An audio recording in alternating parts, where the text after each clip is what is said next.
وبرکاتہ۔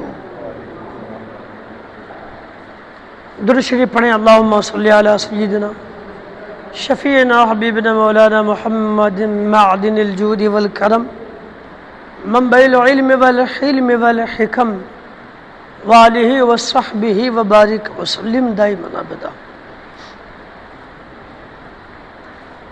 قرآن کریم کا چھٹا پارہ سورۃ المائدہ اور رکوع نمبر 5 کی آیت نمبر 2 کا آخری حصہ ہے۔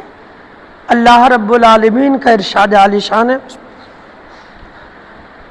وَتَعَاوَنُوا عَلَى الْبِرِّ وَالتَّقْوَى وَلَا تَعَاوَنُوا عَلَى الْإِثْمِ وَالْعُدْوَانِ وَاتَّقُوا اللَّهَ إِنَّ اللَّهَ شَدِيدُ الْعِقَابِ۔ متفرق باتیں میں نے کرنے کے لیے کہی تھی کہ انشاءاللہ اب جیسا مجھے سمجھ میں آئے گا اسی طرح سے کچھ مسائل کے تحت میں آیتیں آپ کے سماعتوں کے حوالے کروں۔ پہلی کڑی اس سلسلے میں کہ ہمیں اور آپ کو ایک دوسرے سے جڑ کر کے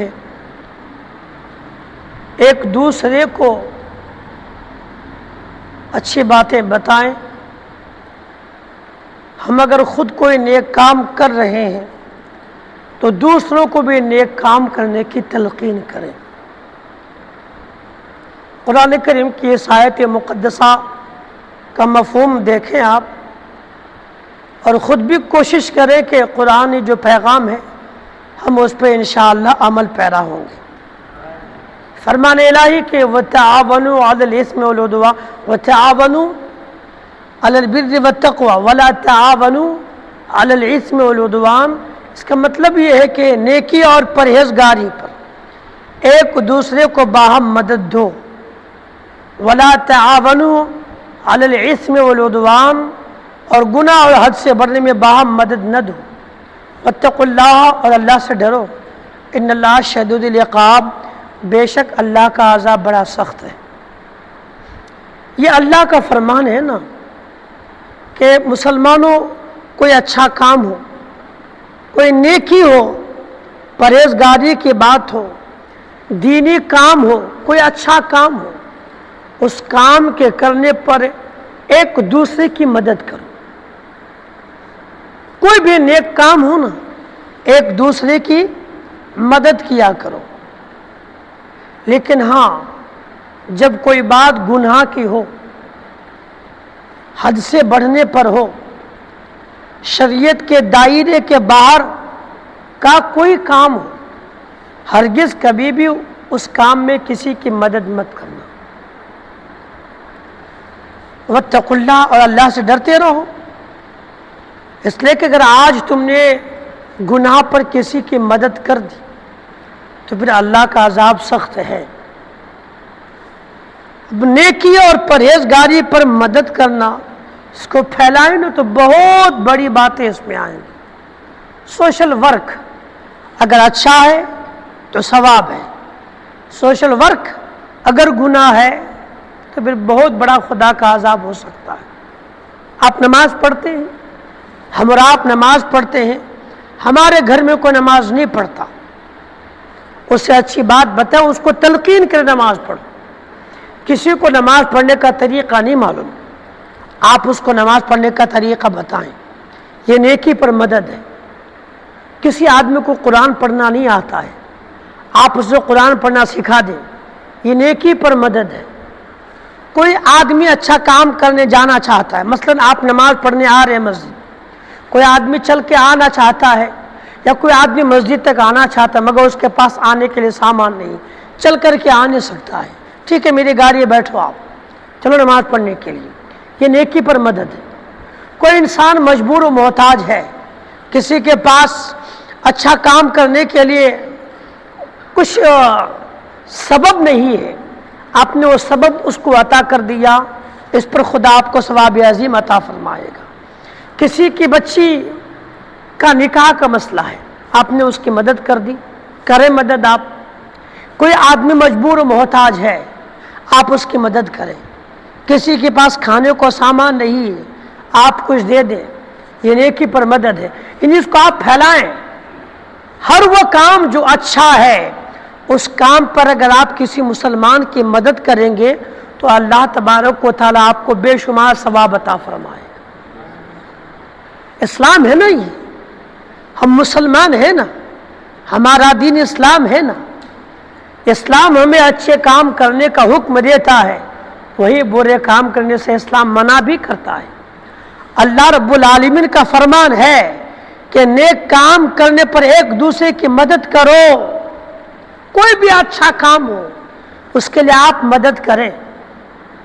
صرف آپ خود ہی نماز پڑھیں یہی نیک کام نہیں ہے، بلکہ آپ ہر اچھے کام پر مسلمان کی مدد کریں گے، وہ نیک کام ہے۔ اور ایک مسلمان اگر چاہے نا تو روزانہ بہت سارا نیک کام کر سکتا ہے، بے شمار نیک کام کر سکتا ہے۔ کسی کے پاس پہننے کے لیے کپڑا نہیں ہے، آپ اس کی مدد کریں۔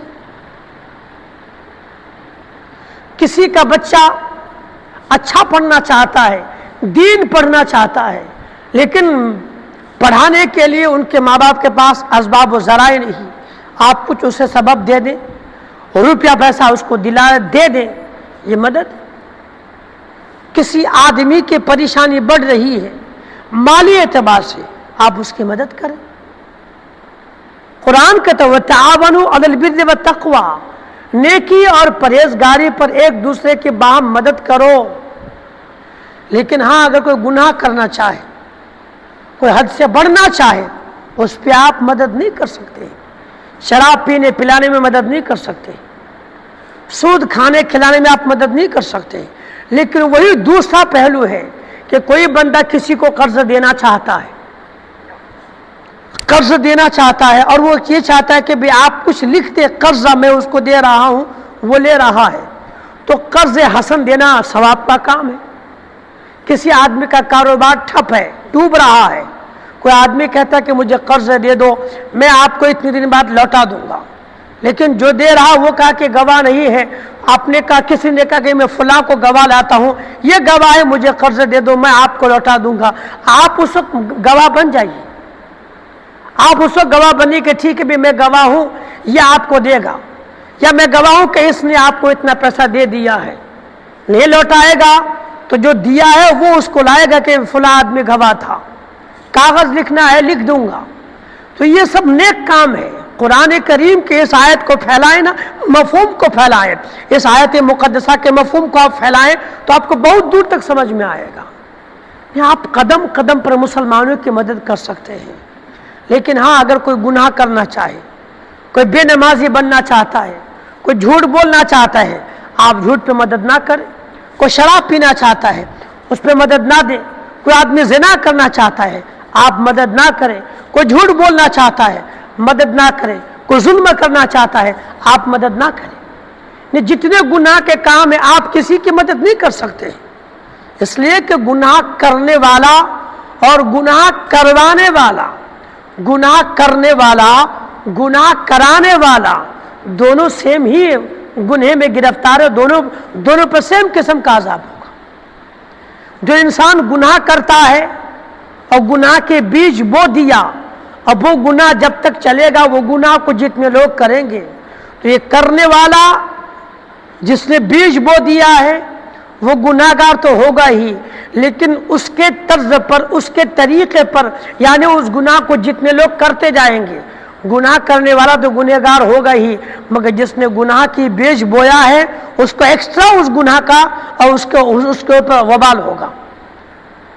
تو ایک قرآن کریم نے گویا مسلمانوں کو ایک ضابطہ دیا کہ دنیا میں ہو، ایک دوسرے سے جڑے ہو، تو کوئی بھی آدمی اگر اچھا کام کرنا چاہے اس کی مدد کرو، لیکن برا کام کرنا چاہے تو اس سے بچو۔ اب کوئی مسلمان نیک کام کرنا ہے تو ثواب کتنا ملے گا؟ تو یاد رکھیں، اگر کوئی مسلمان اللہ کی رضا کے لیے ایک نیکی کرتا ہے نا، تو قرآن میں اللہ کا فرمان کہ خدا اس کو اس جیسی 10 نیکیوں کا ثواب عطا فرماتا ہے۔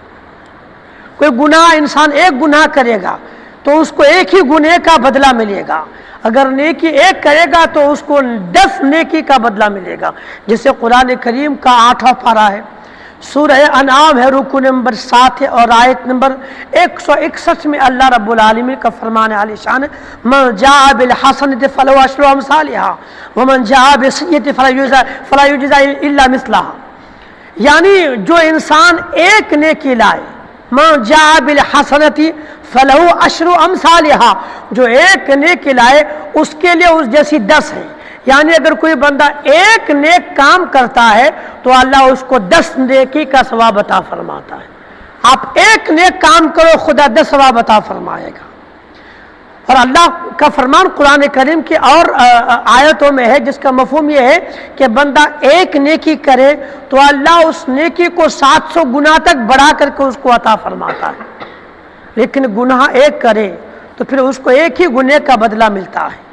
یہاں تک روایت میں حدیث شریف میں آتا ہے کہ کوئی بندہ اگر نیک کام کرنے کا سوچتا ہے، نیک کام کرنے کا سوچتا ہے اور نہیں کر پاتا، تب بھی اس کو اللہ رب العالمین ثواب عظیم عطا فرماتا ہے، تب بھی اس کو خدا ثواب عطا فرماتا ہے۔ اور اگر کوئی بندہ گناہ کرنا چاہتا ہے، گناہ کرنا چاہتا ہے لیکن خدا کے خوف سے گناہ نہیں کرتا ہے، تب بھی گناہ خدا کے خوف سے، گناہ سے بچنے پر بھی خدا اس کو ثواب عظیم عطا فرماتا ہے، ایک ثواب عطا فرماتا ہے۔ یعنی ہم مسلمان ہیں نا، اگر ہم چاہیں نا قدم قدم پر نیکیاں کر سکتے ہیں۔ اس لیے آج کے بعد اپنے ذہن میں اس بات کو بٹھا لیں کہ میں تو اللہ کی عبادت کروں گا ہی، میں تو دین کا کام کروں گا ہی، لیکن پلس میں اوروں کو بھی جوڑنے کی کوشش کروں گا کہ تم بھی نیک کام کرو، تم بھی ثواب کماؤ، تم بھی نماز پڑھو، تم بھی دین کا کام کرو۔ اگر ہم نے کسی انسان کو یا 2-5 آدمی کو اس کے ذہن میں نیک کام کرنے کی باتیں بٹھا دی یا اس کو ذہن دیا یا انہیں نیک کام کرنے کی ترغیب دے دی تو اگرچہ وہ نہیں کرے گا، لیکن خداوند قدوس ہمیں نیکیاں کرنے کے لیے کسی کو دعوت دینے پر جو ہم محنت کریں گے، جو الفاظ کہیں گے، جو چل کر کے جائیں گے، ان تماموں کے بدلے خدا ہمیں ثواب عظیم عطا فرمائے۔ اس لیے یہ دنیا میں جب تک زندہ ہے نا، یہ 4 دن کی زندگانی ہے، آنکھیں بند ہو جائے گی، پھر ہم کچھ نہیں کر سکتے ہیں۔ اس لیے جب تک جیے خود بھی نیکیاں کریں، دوسروں کو نیک کام کرنے کی ترغیب دیں، تلقین کریں، خود بھی گناہ سے بچیں اور دوسروں کو بھی گناہ سے بچنے کی تلقین کیا کریں۔ یاد رکھیں کبھی بھی گناہ کرنے پر نہ کسی کا آپ وٹنس بنیں، نہ گناہ پر کسی کا ساتھ دیں، نہ اللہ تبارک و تعالیٰ کی نافرمانی پر کسی کی مدد کریں، شریعت کے بغاوت پر کسی کی مدد نہ کریں۔ اللہ رسول کے ناراضگی والا کام کوئی بندہ کرنا چاہتا ہے، آپ اس کی ہرگز مدد نہ کریں، اس لیے کہ چور چوری کرے گا، اس کے بدلے میں جو سزا ہوگی چور کی مدد کرنے پر اس کی وہ سزا ہوگی۔ اس لیے کبھی بھی گناہ کرنے پر کسی کی مدد نہ کریں۔ دعا کریں پروردگار عالم سے اللہ تعالی ہم کو، ساری دنیا کے مسلمانوں کو عمل کی توفیق عطا فرمائے۔ اللہ کے محبوب کے مقدس صحابہ کرام جہاں بھی جاتے تھے انہوں نے ایک نظام، ایک سسٹم بنایا تھا کہ وہ جہاں پر بھی جاتے تھے مخلوق خدا کو نیک کام کرنے کی ترغیب دیا کرتے تھے۔ آپ صحابہ کی زندگی پڑھیں، قدم قدم پر تلقین کیا کرتے تھے۔ وہ جس جگہ پر انہوں نے اپنا مسکن بنایا ہے وہیں پر رہ کر کے انہوں نے دین کی خدمت کی ہے اور اللہ کے بندوں کو، مخلوق خدا کو اسلام سے جوڑنے کی انہوں نے کوشش کی۔ ان کی محنت کا نتیجہ دیکھیں آج کہ دنیا عرب سے اسلام نکل کر کے افریقہ، ایران، چین، جاپان، عرب سے نکل کر کے اسلام عجم تک پہنچا ہے۔ یقیناً خدا ہی اسلام کو پھیلاتا ہے، لیکن پھر بندے کی محنت بھی اس میں شامل ہوتی ہے۔ خدا ہی کی عطا سے بندے محنت کرتا ہے تو اس محنت پر خدا پھر بندے کو ثواب عظیم بھی عطا فرماتا ہے۔ ہماری طرح کے صحابہ کرام چپ چاپ بیٹھے ہوتے تو دین ہم تک نہیں پہنچتا۔ جیسے ہم لوگ بالکل ہاتھ دھرے بیٹھے، کوئی نیکی نہیں کرنا، کسی کو ترغیب نہیں دینا، کسی کو تلقین نہیں کرنا، کسی کو نہیں کرنا، خود بھی نیکیاں نہیں کرتے، کسی کو کرنے کی بات بھی نہیں کرتے۔ اگر معاذ اللہ ہماری طرح صحابہ کرام کی سوچ ہوتی تو شاید دین یہاں تک نہیں پہنچتا، اسلام یہاں تک نہیں پھیلتا۔ انہوں نے تو جان مال کی بازی لگا کر کے اسلام کی خدمت کی۔ انہوں نے اس پر کہ اچھے کام کی مدد، نیکیاں اور بھلائی پر مسلمانوں کی مدد کرو، لوگوں کی مدد کرو، برائی پر کسی کی مدد نہ کرو۔ صحابہ کرام نے عمل کر کے دکھا دیا ہے، میدان جنگ ہو یا پھر گھر میں ہو یا باہر سفر میں ہو، ہر جگہ انہوں نے مدد کی ہے۔ کاش ہم لوگ صحابہ کی زندگی پڑھے ہوتے تو ہم کو سمجھ میں آتا کہ دین کا کام کس طرح کیا جاتا ہے۔ اللہ کریم ہمیں عمل کی توفیق عطا فرمائے۔ اللہ رب العالمین ہم تمام مسلمانوں کو، خاص کر کے اس شہر کے مسلمانوں کو، دین سے وابستہ رہنے کی توفیق عطا فرمائے۔ پڑھے اعوذ باللہ من الشیطان الرجیم، بسم اللہ الرحمن الرحیم، لإیلاف قریش ایلافہم رحلة الشتاء والصيف فليعبدوا رب هذا البيت الذي أطعمهم من جوع وآمنهم من خوف۔ ایک بار پڑھیں، لإیلاف قریش، پھر سے پڑھیں، ایلافہم رحلة الشتاء، اس کو پھر سے پڑھیں، ایک بار اور پڑھیں، والصيف فليعبدوا رب هذا البيت، اس کو ایک بار اور کہیں، الذي اطعمهم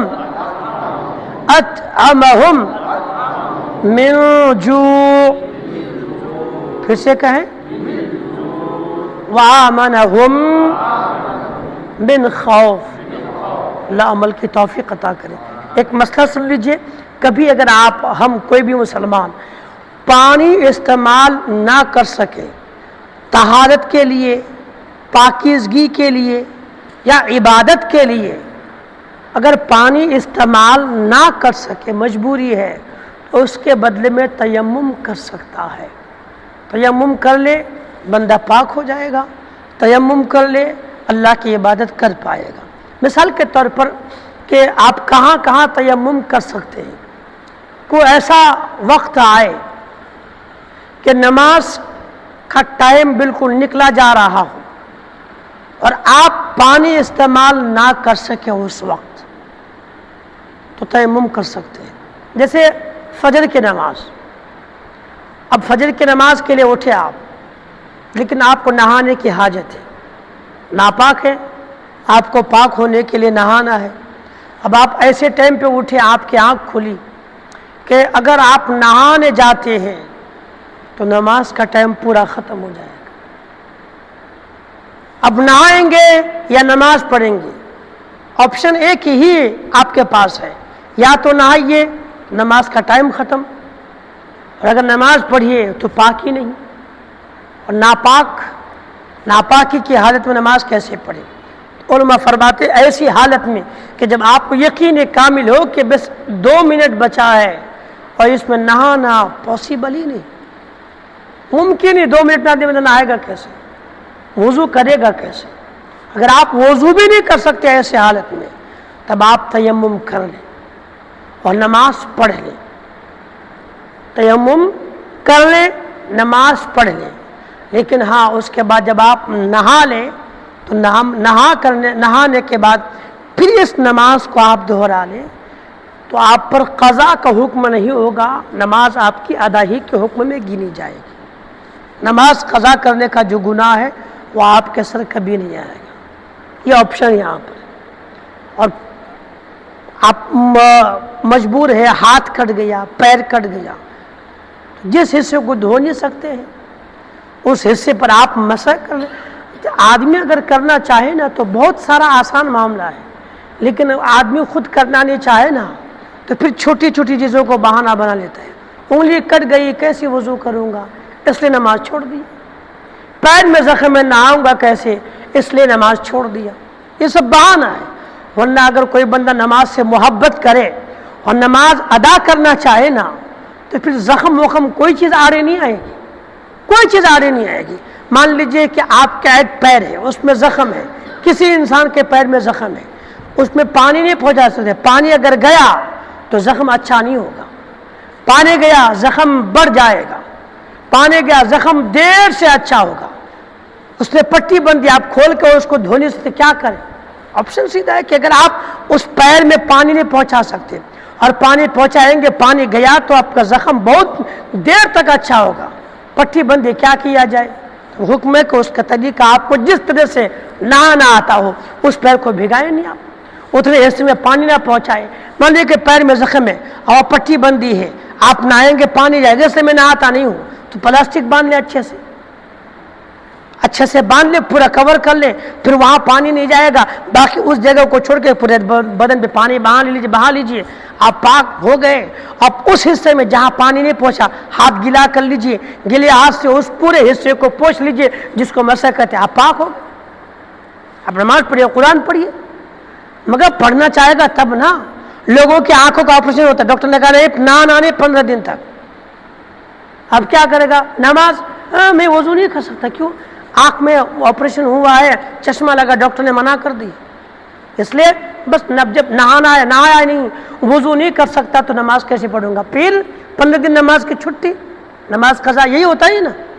لیکن اس کو کچھ کہ اگر نماز کی محبت ہوتی تو یہ بھی عجیب لاجک ہے۔ ڈاکٹر نے کہا نہاؤ مت، آنکھ میں پانی گیا تو آنکھ خراب ہو جائے گی، ہے نا، آنکھ خراب ہو جائے گی، اس لیے ڈاکٹر نے کہا پابندی سے، اگر ڈاکٹر کے 15 دن کے بعد تو 20 دن نہیں نہائے گا، 5 دن خود ہی بڑھا لیتا ہے، کیا معلوم جلدی اچھا ہوگی نہ ہو، اس لیے 15 دن کے بدلے 20 دن۔ اسی سے کہیے کہ ایک ڈاکٹر نے کہہ دیا کہ پانی آنکھ میں مت لگاؤ ورنہ آنکھ اچھی نہیں ہوگی، تو ڈر گیا، اس کے بعد پہ عمل کر لیا۔ اللہ نے قرآن کریم میں 700 جگہ پر نماز کے بارے کہا، نماز پڑھو ورنہ برباد ہو جاؤ گے۔ یہ بات سمجھ میں نہیں ہے؟ قرآن میں خدا نے بار بار تم کو کہا نماز پڑھو، نماز پڑھو، نماز پڑھو۔ ایک ڈاکٹر کی بات پہ عمل کر لیا اور خدا کے بات پہ کوئی عمل نہیں۔ تمہارے لیے ڈاکٹر کی بات بہت اہم ہے، اللہ کے بات کی کوئی اہمیت نہیں۔ قرآن و حدیث کا مفہوم کہ نماز چھوڑے گا تو کفر کے دلیل پہ جائے گا، نماز چھوڑے گا کافر بھی ہو سکتا ہے، ایمان جانے کا خطرہ ہے، جان بوجھ کے نماز چھوڑے گا تو ایمان جانے کا خطرہ ہے۔ آنکھ میں پانی جائے گا تو آنکھ جانے کا خطرہ ہے نا، لیکن اللہ کی عبادت جان بوجھ کے نہ کرے گا، نماز چھوڑتا رہے گا تو ایمان جانے کا بھی خطرہ ہے۔ تو آنکھ خراب ہوگی، اس کے بارے ڈاکٹر کی بات مان دیا، ایمان خراب ہوگا یا ایمان جائے گا، اس پر خدا کی بات پہ کوئی توجہ نہیں۔ یعنی آنکھ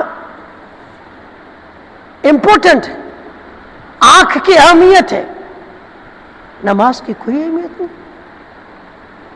اللہ خیر کرے۔